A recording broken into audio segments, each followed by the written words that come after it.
Hello दोस्तों, आज हम बेसिक आई एनाटॉमी के बारे में बात करेंगे कि आँखों को ऊपर से देखने पर हमें क्या क्या दिखाई देता है और किस पार्ट को किसको क्या कहते हैं, और आईबॉल कितने पार्ट कितने भागों से मिलकर बनी है या बनी होती है। तो चलिए शुरू करते हैं। नॉर्मली जब हम अपनी या किसी दूसरे की आँख को देखते हैं तब हमें जो पार्ट दिखाई देते हैं उनके नाम कुछ इस प्रकार हैं। जैसे जो हमें ब्लैक पार्ट राउंड शेप में सेंटर में बीच में दिखाई देता है उसको कॉर्निया कहते हैं, जो ट्रांसपेरेंट होती है। और कॉर्निया के अंदर सेंटर में बीच में जो हमें छोटा सा होल दिखाई देता है उसे प्यूपिल कहते हैं। और उसी के आजू बाजू में जो पार्ट दिखाई देता है जो आँख के अंदर किसी भी लाइट या टॉर्च लाइट को डालने पर कन्वर्ज और डाइवर्ज अर्थात फैलता और सिकुड़ता हुआ जो दिखाई देता है वह आइरिस होती है, जिसके कन्वर्ज और डाइवर्ज होने के कारण अर्थात इस क्रिया को एकोमोडेशन कहते हैं। और एकोमोडेशन के कारण ही एक व्यक्ति पास और दूर दोनों की वस्तुओं को आसानी से देख पाता है। और फिर जो कॉर्निया के आजू बाजू वाइट कलर का पार्ट या भाग दिखाई देता है वह स्क्लेरा होती है, जो आईबॉल को पीछे तक कवर करके रखती है। और इसके ऊपर एक पतली सी पारदर्शी झिल्ली या ट्रांसपेरेंट लेयर होती है जिसको कंजक्टाइवा कहते हैं, जो स्क्लेरा के ऊपर रहती है। और हमारी आँख के ऊपर जो पलकें होती है, आईलिड होती है, उसके ऊपर भी अंदर साइड से एक कंजक्टाइवा होती है और ये भी ट्रांसपेरेंट होती है। और पलक के ऊपर जो कंजक्टाइवा होती है उसे पल्पेब्रल कंजक्टाइवा कहते हैं, और जो स्क्लेरा के ऊपर कंजक्टाइवा होती है उसको बल्बर कंजक्टाइवा कहते हैं। और ये दोनों कंजक्टाइवा जिस जगह मिलते हैं जुड़ते हैं, जिस जगह ये जुड़े होते हैं उसको फॉर्निक्स कहते हैं। फिर जो आँख के अंदर पार्ट होते हैं जो हमें ऊपर से दिखाई नहीं देते पर आँख की संरचना में वह भी शामिल होते हैं, वह इस प्रकार है।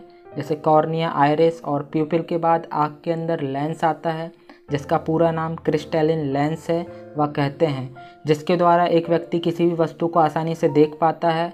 फिर उसके बाद आँख के अंदर एक्वस ह्यूमर होता है जो लिक्विड जेल तरल पदार्थ के समान होता है, वह भी आँख के सामने वाले भाग में होता है, एंटीरियर चैम्बर में होता है, लेंस के सामने वाले भाग में होता है। फिर उसके बाद एक और पार्ट होता है जिसका जिक्र बहुत कम होता है, जिसे ओरा सेरेटा कहते हैं, जो दोनों सिलेरी बॉडी से जुड़ा होता है। फिर उसके बाद अर्थात स्क्लेरा के नीचे कोरोइड लेयर भी होती है, वह कोरोइड लेयर से ही सिलेरी बॉडी जुड़ी होती है और सिलेरी बॉडी से सिलेरी मसल्स जुड़े होते हैं। और फिर इस सिलेरी मसल्स से क्रिस्टलिन लेंस भी जुड़ा होता है। और उसके बाद लेंस के पीछे विट्रस ह्यूमर होता है। फिर उसके बाद मैकुला लूटिया होता है, मैकुला होता है। फिर मैकुला के अंदर सेंटर में फोविया होता है। और फिर लास्ट में रेटिना होता है, जो कोरोइड लेयर के बाद की या कोरोइड लेयर के नीचे की लेयर होती है। फिर रेटिना के बाद ऑप्टिक डिस्क और ऑप्टिक नर्व होती है जो आगे जाके ब्रेन में मिलती है, जुड़ती है। और इस तरह से आई में इतने पार्ट होते हैं और एक पूरी कंप्लीट आईबॉल इतने पार्ट या भागों से मिलकर बनती है। इस डायग्राम से आप और अच्छे से समझ जाएंगे। जो हम मार्क करके आपको बता रहे हैं इसको कॉर्निया कहते हैं, जो ट्रांसपेरेंट होती है। ठीक है, इस पूरे भाग को कॉर्निया कहते हैं। फिर जो सेंटर में जो हमको होल दिखाई दे रहा है, जो हम आपको मार्क करके बता रहे हैं, इसको प्यूपिल कहते हैं।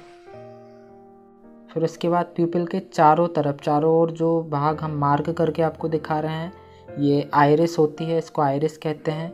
क्योंकि कॉर्निया ट्रांसपेरेंट होती है इसलिए आइरिस अपने को साफ क्लियर दिखाई देती है और इसको आइरिस कहते हैं।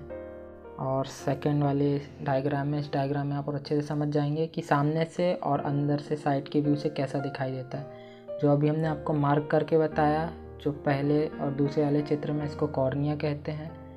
और जो ये वाला हिस्सा है, ठीक है, जो होल दिखाई दे रहा है, इसको प्यूपिल कहते हैं। सामने से ऐसी दिखाई देगी, साइड से हमें ऐसी दिखाई देगी साइड के व्यू से। और फिर जो प्यूपिल के चारों तरफ का जो भाग है वो जो हम मार्क करके दिखा रहे हैं, ये आइरिस होती है। ठीक है, साइड के व्यू में हमें एस टाइप से दिखाई देगी, इसको आइरिस कहते हैं। फिर ये वाला जो पार्ट है इसको आईलिड कहते हैं, पलक कहते हैं। ठीक है, जो सबको मालूम होगा। इस डायग्राम में जो हम मार्क करके आपको दिखा रहे हैं इसको क्रिस्टलिन लेंस कहते हैं, ये लेंस है। के बाद ये वाला जो हिस्सा है इसको ओरा सेरेटा कहते हैं, जो हम मार्क करके बता रहे हैं। और ये वाला जो हिस्सा है इसको मैकुला कहते हैं, मैकुला लूटिया कहते हैं। और फिर ये जो सेंटर में जो भाग है, सेंटर का पार्ट है, इसको फोविया कहते हैं, जो मार्क करके दिखा रहे हैं। और ये वाला जो पार्ट है कॉर्निया के बाद से जो चालू होता है वाइट कलर का, इसको स्क्लेरा कहते हैं। कॉर्निया के बाद से जो चालू होता है, ठीक है, ये स्क्लेरा है जो पूरी आई को कवर करता है। और उसके नीचे की जो लेयर है इसको कोरोइड कहते हैं, ठीक है। जो रेड कलर की जो लेयर है जो हम आपको मार्क करके बता रहे हैं, इसको कोरोइड कहा जाता है। उसके बाद ये वाला जो भाग है इसको सिलेरी बॉडी कहते हैं, ठीक है। और उसके आगे वाली ये सिलेरी मसल्स हैं जिसको सस्पेंसरी लिगामेंट्स भी कहते हैं। ये सिलेरी बॉडी है, ठीक है, और ये सिलेरी मसल्स हैं, ये इसको सस्पेंसरी लिगामेंट्स भी कहते हैं। उसके बाद ये वाली जो येलो कलर की लेयर है कोरोइड के बाद वाली, इसको रेटिना कहते हैं। जो मार्क करके हम आपको दिखा रहे हैं ये रेटिना है, इसको रेटिना कहा जाता है। येलो कलर का जो पार्ट आपको दिखाई दे रहा है वो रेटिना है। उसके बाद ये वाला जो पार्ट है इसको ऑप्टिक डिस्क कहते हैं, इसको ब्लाइंड स्पॉट भी कहा जाता है। उसके बाद ऑप्टिक डिस्क के आगे वाला पार्ट ऑप्टिक नर्व कहा जाता है, जो आगे चल के ब्रेन से कनेक्ट हो जाती है। और इस वाले डायग्राम से आप और अच्छे से समझ जाएंगे, सब कुछ लिखा हुआ है, आप पढ़ेंगे तो अच्छे से समझ में आ जाएगा। इस तरह से आपको बेसिक आई एनाटॉमी क्या होती, कैसे होती और क्या क्या पार्ट्स होते हैं ये आपको समझ में आ जाएगा। और अगर आपको हमारी वीडियो अच्छी लगी तो प्लीज़ चैनल को लाइक, सब्सक्राइब, कमेंट और शेयर ज़रूर कीजिएगा। और अगर आप ऑप्थेल्मोलॉजी को और अधिक हिंदी में जानना और पढ़ना चाहते हैं तो ऑप्थेल्मिक असिस्टेंट नोट्स इन हिंदी बुक को फ्लिपकार्ट, अमेजॉन, शॉपक्लूज और ब्लू रोज बुक स्टोर से आज ही ऑनलाइन ऑर्डर करें, मंगवाएं और अपने ऑप्थेल्मोलॉजी नॉलेज को बढ़ाएं। Thank you.